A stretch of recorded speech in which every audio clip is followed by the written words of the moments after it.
Langsung sama Nabila. Silakan Nabila. Assalamualaikum warahmatullahi wabarakatuh.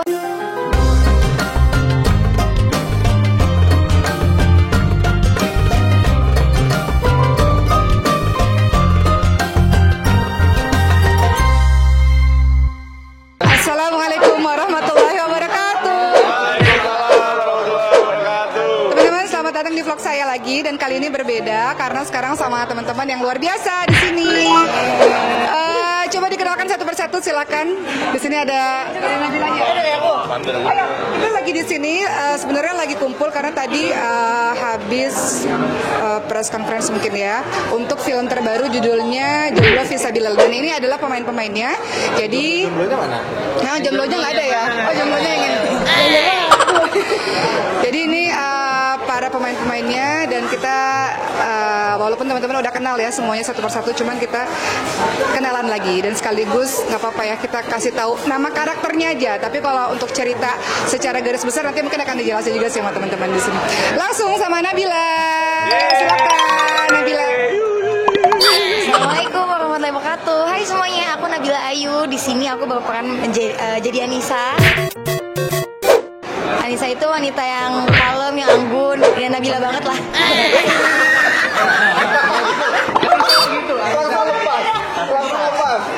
Enggak bang, bercanda. Ya, intinya ya Nabila, bukan seperti Nabila lah ya, pokoknya wanita yang kalem gitu, yang anggun lah gitu lah. Sadin. Ya.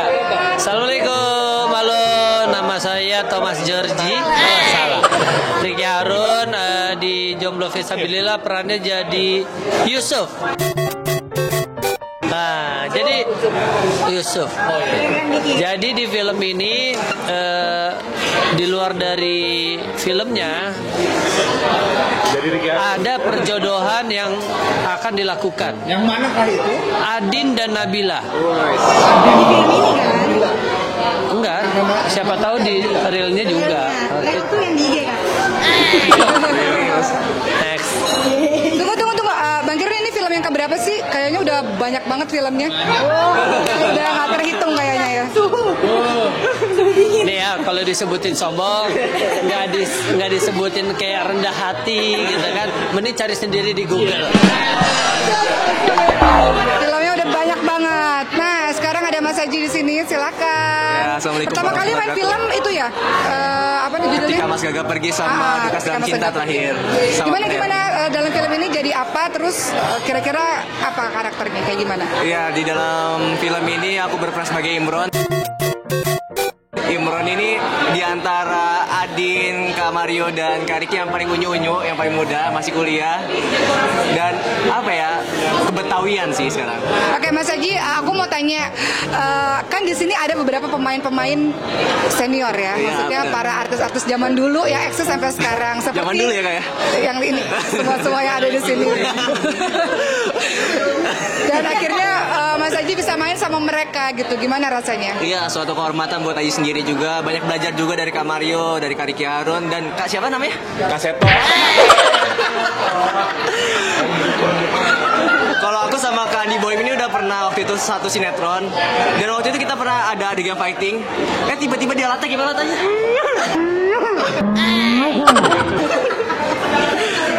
Seneng sih bisa ketemu dengan senior-senior yang baru. Ada Bunda Dewi Yul juga, seneng banget. Bang Boim silakan.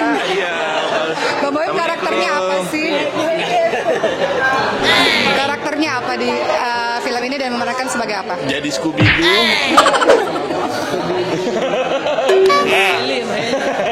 Aku di sini ini Kak, jadi dua.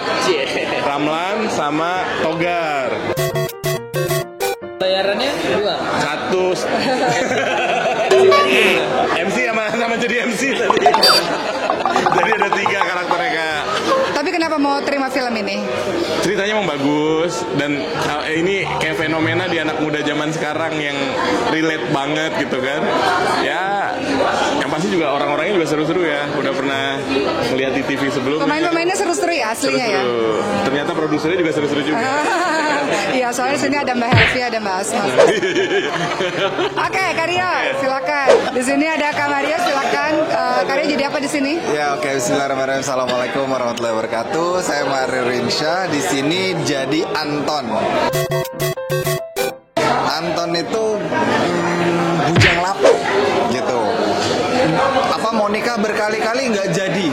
Jadi saya banyak berguru kepada teman-teman saya yang nggak jadi-jadi gitu ya.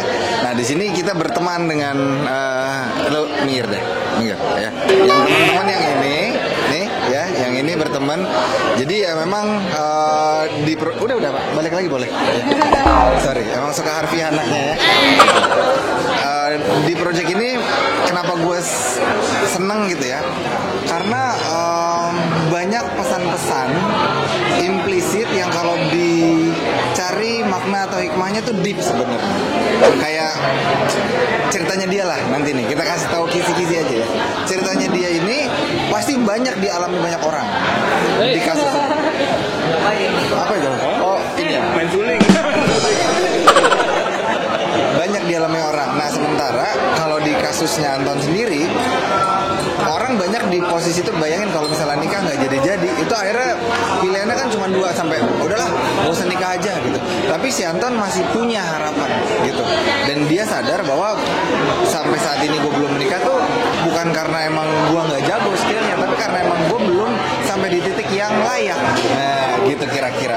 Jadi film ini relate banget untuk orang-orang yang masih sendiri, karena banyak banget orang-orang yang mencari jodoh sampai hari ini, ya kan? Gitu. Banyak Salah satunya adalah teman saya yang diwawancarai berikut ini bernama Ali. Iya Ali. Iya. Iya, udah. Ali. Gimana, Mbak Oki? Adin ya, Adin ini menarik karena sebenarnya Adin ini pernah bareng sama Oki pergi ke Palestina waktu itu. Oh sombong. Mbak Oki. Buat film kan, buat film, bukan buat yang lain. Iya, terus. Ya, dan sekarang ketemu lagi sama Adin di sini. Gimana Adin? Kayaknya Adin tuh anak kesayangan Mas Justice banget ya. Jadi Mas Justice itu adalah sutradara kita karena dipakai terus setiap saat.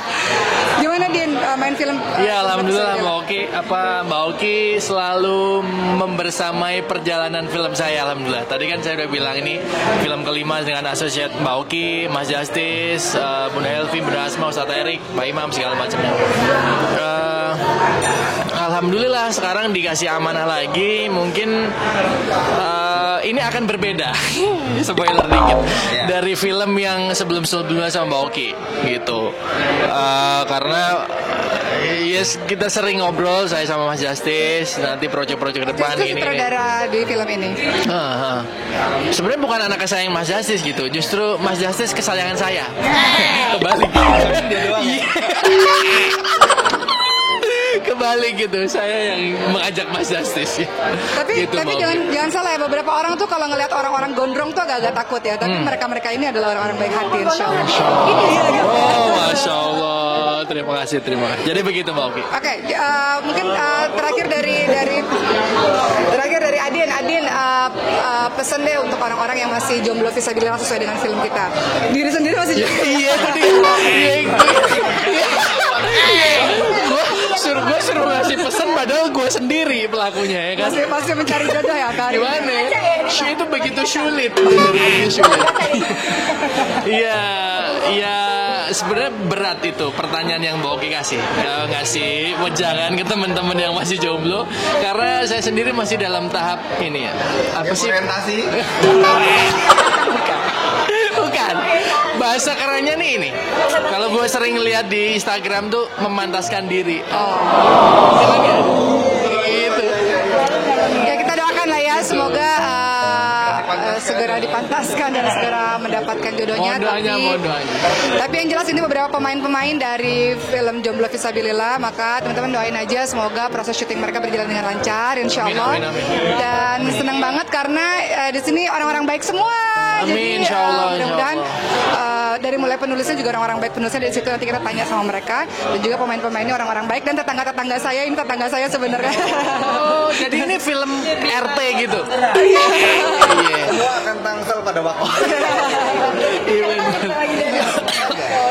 Ya udah, teman-teman, selamat makan dan semoga semuanya selalu sehat. Terima kasih, amin, Mbak. Film ini diterima baik oleh masyarakat.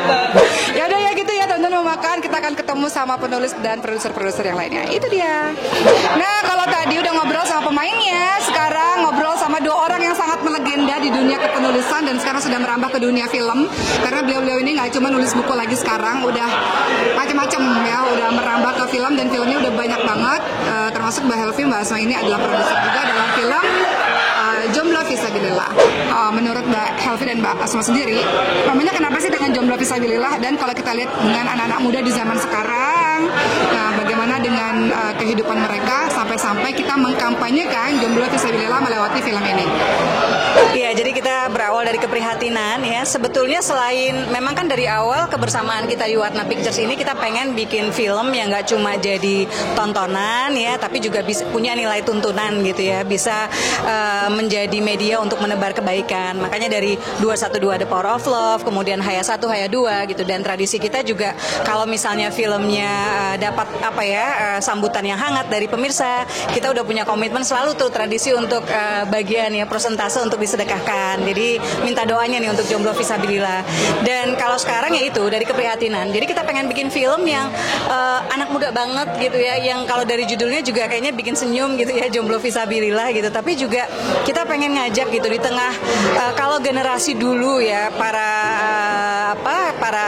kaum salafus soleh gitu ya, mereka sangat menjaga diri sedemikiannya gitu ya. Sementara kalau kita lihat sekarang kan kerusakan moral gitu. Kenapa Asma Nadia juga sering ditanya kenapa sih banyak banget nulis pakai judul cinta gitu? Karena cinta itu gerbang maksiat banget gitu loh. Dan sekarang juga termasuk apalagi trennya sekarang kan bukan yang namanya one night stand ya.